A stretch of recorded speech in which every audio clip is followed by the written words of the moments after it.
नमस्कार।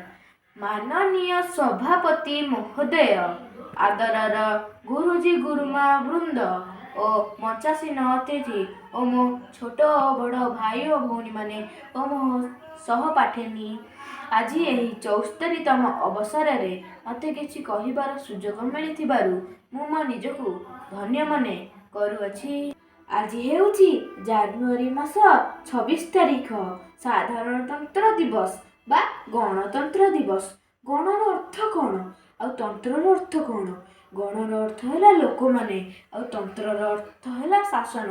लोक माने निजकु निजे शासन करिवे।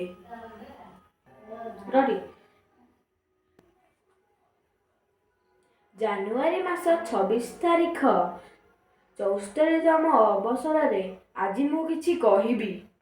आमे जानिछे जे आम भारत 1947 मसीहा अगस्ट मास 15 तारिख रे स्वाधीन होइथिला। किंतु 1950 मसीहा ठारू तार संविधान गठन होइथिला। से संविधान को गठन किए करथिले ना डॉक्टर बी.आर. आंबेडकर। से जने महापुरुष थिले। से आम भारत संविधान को गठन करथिले, से तैयारी करथिले।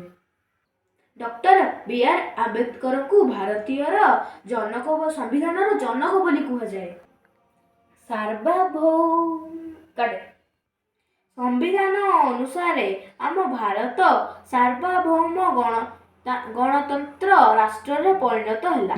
से संविधान को गठन करिया को केते वर्ष, केते मास आ केते दिन लागिथिला ना दीर्घ 2 वर्ष 11 मास और 18 दिन अक्लांत परिश्रम और निष्ठा बल रे भारतर संविधान प्रस्तुत होइथिला।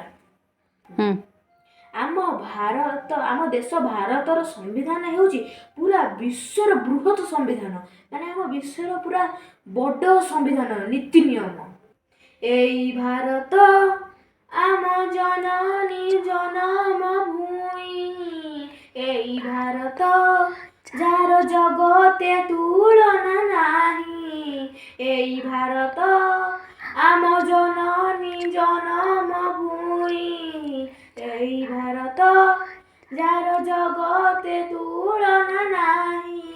स्नेह सुहाग जार अनुराग, स्नेह सुहाग जार अनुराग, मैत्रीर बंधन नेई, एई भारत आम जननी जन्मभूमि, एई भारत जार जगते तुलना नाही।